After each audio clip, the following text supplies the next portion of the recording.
Yang kedua adalah bangun tidur, kan ada tuh lagunya bangun tidurku terus mandi. Nah itu kita rubah sekarang.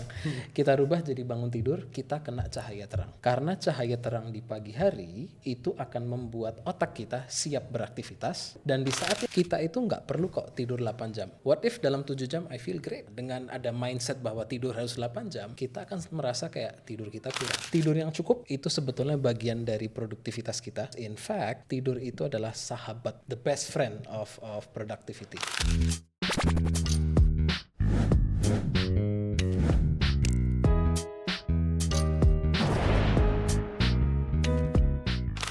Kalau bisa pagi bangun kena matahari sambil sedikit gerak tubuh. Oke. Terus kurangin kafein dekat sama jam tidur. The basics. Oke. The basics. Oke. Ya. Itu 3 yang paling mengena. Oke. Gue sering banget ya dapat kalau gue lagi sesi mentoring atau coaching gitu. Kadang-kadang banyak yang gue suka kepikiran nih bro. Kayaknya gue insomnia nih bro. Yeah. Nah itu kan nggak semua orang kalau ngomong itu kan dia ngomongnya biasa aja ya. Dia langsung labeling nih. Gue kayaknya insomnia nih. Beneran insomnia apa enggak gue nggak tahu. Tapi kalau lo emang lagi stres, ya wajar lo nggak bakal bisa tidur kan. Pernah nggak sih lo ngelihat orang stres bisa tidur? Mungkin ada, tapi tidurnya nggak berkualitas atau kualitasnya rendah. Istilahnya tidurnya tidur ayam lah. Ya, that's what they say. Gue nggak tahu apa yang terjadi sama diri gue, but 20 years ago, I decided to say one thing to me. No matter what happens, I want to sleep like a baby. Okay. I don't know how it happened. Is it an anchoring? Is it a self-hypnosis? But from that day onwards till today, no matter what happens to me, I sleep. I don't know whether my sleep is quality sleep or not, but I sleep like a baby. Okay. But if you check dari sisi when you wake up, do you feel fresh? Itu enggak. Okay. Pasti enggak. Karena kepikiran itu masih ada kan. When you're stressful, when you're facing some challenges, itu kan pasti kebawa. Cuman you cannot stay up. Because gue kadang-kadang lebih sadar that sleep is important. Okay. Tapi ya kayak di pause aja gitu loh. Okay. When you wake up, it's on again. Okay. Iya kan? Yeah. But what is your generic advice? Karena ada yang generic, ada yang specific. Yes. What is your generic advice to our audience? Okay. To start practicing to have quality sleep. Okay. So untuk teman-teman di sana saran untuk bisa punya tidur yang berkualitas itu ada 7 dan semuanya sudah saya jabarkan di buku ini. Yang pertama, punya jadwal tidur bangun yang teratur, konsisten setiap hari dari Senin sampai Minggu. Kalau Senin tidurnya jam 10, jam 11, ya bukan berarti Sabtu tidurnya subuh, ya. So punya jadwal tidur yang konsisten itu akan membuat tubuh kita lebih mudah diajak tidur. Kualitas tidurnya juga lebih bagus. Itu nomor 1 dan itu prioritas pertama. Yang kedua adalah bangun tidur. Kan ada tuh lagunya bangun tidurku terus mandi. Nah itu kita rubah sekarang. Kita rubah jadi bangun tidur, kita kena cahaya terang. Karena cahaya terang di pagi hari itu akan membuat otak kita siap beraktivitas. Dan di saat yang bersamaan akan setting timer bahwa 14-16 jam kemudian itu siap untuk dibawa tidur. So pagi bangun kena cahaya terang, itu nomor 2. Nomor ketiga dan keempat itu sebetulnya cukup sangat-sangat generik ya, beraktivitas seperti biasa, banyak gerak tubuh, dapat makan makanan bergizi dalam jumlah yang cukup, yaitu 3 sama 4. Yang kelima adalah mendekati jam tidur, kurangin stimulan seperti kafein. Karena itu akan menstimulasi tubuh kita dan membuat kita lebih sulit rileks dan akhirnya sulit untuk tidur. Nomor 6 itu miliki kamar tidur yang nyaman. Jadi begitu Anda masuk ke kamar tidur itu bawaannya rileks. Ya, itu yang nomor 6. Nomor 7, nah ini yang bisa dibilang banyak dilupakan. Luangkan waktu 30 sampai mungkin 60 menit untuk slow down. Jadi sebelum kita tidur, luangkan waktu untuk kita benar-benar rileks. Nah, cara rileksnya bagaimana itu terserah ya, silahkan mau itu baca buku, mau itu mandi air hangat, mau itu meditasi, berdoa malam, mau itu latihan pernafasan, mau itu dengerin musik, mau itu ngobrol sama pasangan, mau itu nonton, ya silahkan. Apapun yang membuat Anda rileks, ya, kecuali alkohol sama obat-obatan, silahkan dilakukan. Ya. Pada saat Anda sudah cukup rileks, tidur itu akan sangat mudah datang ke Anda. Tidur jangan dipaksain, karena tidur itu akan datang ke Anda semua. Semuanya ada di sini. Ya. Oke bro, thank you so much. Kedua, gue mau tanya, banyak orang kan selalu ngomong ya, lu kalau mau punya quality life, you have to have uh, 8 jam kerja, 8 jam untuk diri lu sendiri. Jadi there is a term, make a living 8 hours, make your life 8 hours, and rest for 8 hours. Ya kan 24 jam dibagi 3 fase nih. Ya. Nah, what's your take on that? Terlalu kaku ya. Terlalu kaku. Karena kalau kita bicara dari konteksnya dunia tidur aja, kita itu nggak perlu kok tidur 8 jam. Mungkin ada beberapa yang perlu 8 jam, tapi nggak semua orang perlu 8 jam. Oke, ini menarik. Range-nya let's say untuk orang dewasa itu 7 sampai 9. Ya. Dan setiap orang itu punya kebutuhan tidur yang berbeda-beda. Jadi nggak bisa dipatok rata harus 8 jam. What if dalam 7 jam I feel great? Nah, dengan ada mindset bahwa tidur harus 8 jam, kita akan merasa kayak tidur kita kurang. And whatever we tell ourselves, that's true. Ya kan? Jadi nggak usah mematok harus 8 jam. Range-nya sekitar 7 sampai 9 jam. Selama proses tidurnya itu mudah, tidurnya pules. Tidur pules di sini bukan berarti tidak kebangun. Sesekali mungkin terbangun, tapi bisa tidur kembali dengan mudah. Dan output pagi pada saat kita udah bangun tidur itu kita fresh, moodnya bagus, siap beraktivitas. Nah, ketiga hal itu, when that happens, mau itu 7 jam, 7,5, 8, 8,5, bahkan sampai 6 jam 50-an menit, which is my sleep duration, it's still okay. Oh, lo punya duration tuh 6 jam 59 menit sampai segitu 50-an. 50-an menit. Segitu spesifik. Jadi yang what I do, I take my sleep duration because I track my sleep. Dari Senin sampai Minggu. Pasti ada variasi. Cuma lo ambil yang ininya rata-rata. Yes. Kalau lo sendiri yang udah aware terhadap knowledge ini, how do you prepare? Gue pengen ngulik tuh begini.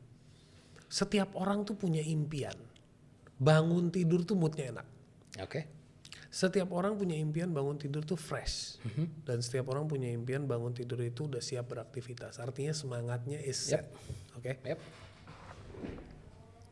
Apa yang lo lakukan untuk mendapatkan 3 itu? Secara konsisten. Jam tidur bangunnya konsisten, itu nomor 1. Yang kedua, kena matahari. That's what I do in the morning.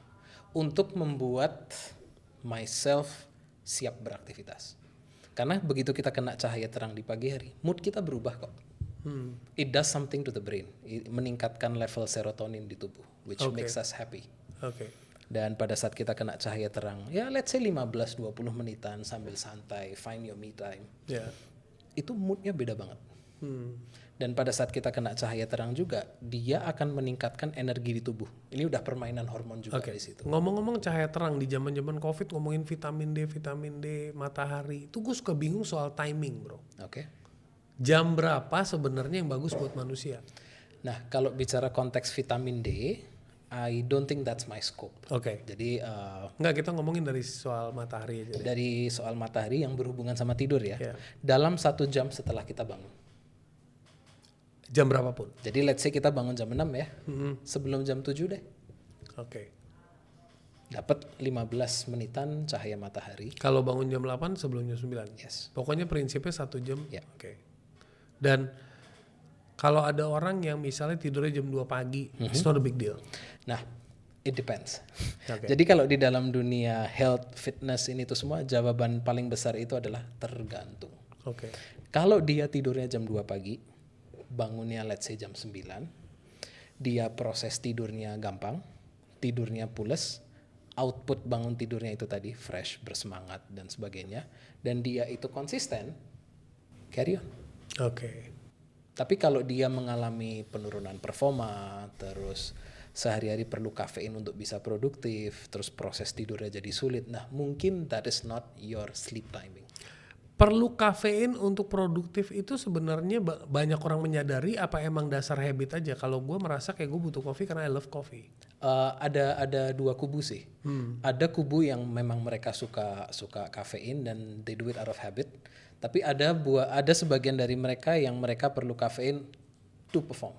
Oke. Ya, So it depends ya. it depends. It depends. Oke, menarik.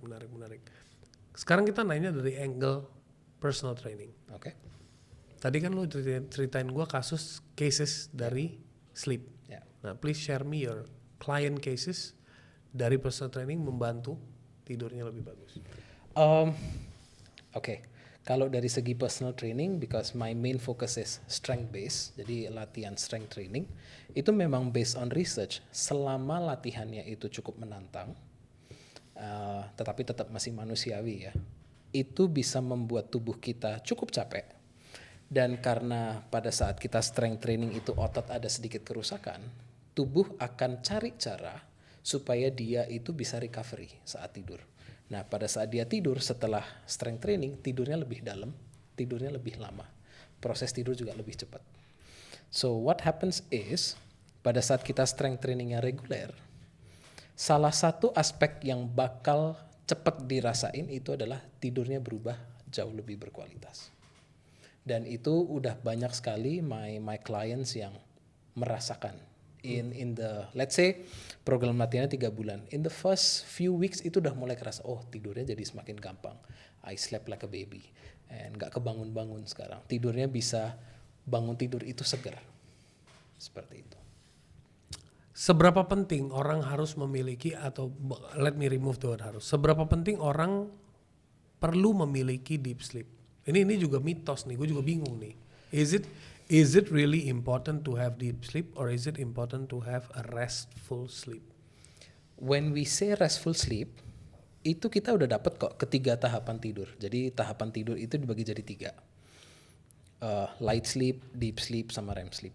Nah, masing-masing ketiga ini punya fungsi yang berbeda-beda. Tapi vital untuk kesehatan kita dari segi fisik, mental, emosional. Oke. Dan kita semua pasti akan merasakan deep sleep kok. Hanya saja durasinya bisa berbeda. Oke. Ya. So we need. Lu pernah ada cases yang orang-orang datang ke lo yang karakteristiknya itu emosional labil banget gak? Yes. Nggak usah orang-orang. Dulu waktu aku 2017 pada saat insomnia labil banget. Nah, 2017 lo insomnia, lo langsung bisa tahu insomnia labil banget kan? Ya. Lo overcome-nya gimana? Makan. Oke. Dulu makan. Oke. Jadi 2017 it was one of my darkest periods. Selama 1 tahun insom, tidur cuma 4 jam. Highly stress karena buka gym kedua dan sebagainya. Business stress, work stress, terus family stress, kelahiran anak ya, jadi semuanya numpuk. Yeah. Cara overcome-nya waktu itu dengan makan. Karena I reached to a point di akhir tahun 2017 cedera. Jadi udah nggak bisa latihan lagi. Udah nggak bisa latihan lagi, terus ini pikiran mulai bandel nih, mulai bicara, kamu seorang PT kok push up aja nggak bisa. Nah, untuk menghilangkan pikiran-pikiran atau suara-suara yang nggak enak tadi, paling gampang for me that time makan. Tapi lo makan mindfully, maksudnya mindfully lo tahu ini nutritionnya bagus buat gua atau Mindfully, lo asal aja? mindfully satu paket Oreo aku makan. Mindfully banget. Jadi I'm aware ini 1 pak Oreo tapi I didn't give a damn. Udah, makan aja. Oke. Gitu. Jadi yang denger ini ya lo kalau lagi labil lo makan aja, tapi jangan dibiasain aja. Gitu. Nah, the issue is pada saat kita sedang emotionally agak terganggu, apapun itu alasannya, bisa karena dari kurang tidur atau ada stressor dari lain, kita memang akan cari cara. Salah satu caranya untuk kompensasi adalah dengan makan. That's why ada istilah yang namanya stressful eating atau emotional eating. Yeah. Ya. Jadi it's quite common, tapi jangan sampai itu dijadikan sebuah pembenaran bahwa aku sedang stres nih, aku harus makan. Enggak juga sih. Misalnya lu lagi kangen sama Padang, lu makan tiap hari, gue lagi stres kan, padahal lu lagi maruk aja gitu ya. Oke bro, what is your final message to our amazing audience? In the field of Entrepreneurship, in the field of health. kalau di bidang entrepreneurship, audiensnya lu saranin research dulu baru buka bisnis atau jalanin kayak lu, nggak apa-apa gitu. Oke. Saran yang bisa aku kasih ya, dan ini berasal dari pengalaman sendiri. Nomor 1, have faith in yourself. Nomor 2, semua pasti akan mengalami kegagalan, but dengan mindset yang tepat, dengan pola pandang yang benar, kita bisa merubah sebuah kegagalan menjadi sebuah breakthrough. Itu dari segi entrepreneurship. Kalau dari segi kesehatan, tidur yang cukup itu sebetulnya bagian dari produktivitas kita. Jangan mengira bahwa tidur itu adalah musuh dari produktivitas. In fact, tidur itu adalah sahabat, the best friend of productivity. Jadi kalau mau produktif, pastikan tidurnya cukup. Ya. Thank you bro. Thank you so much.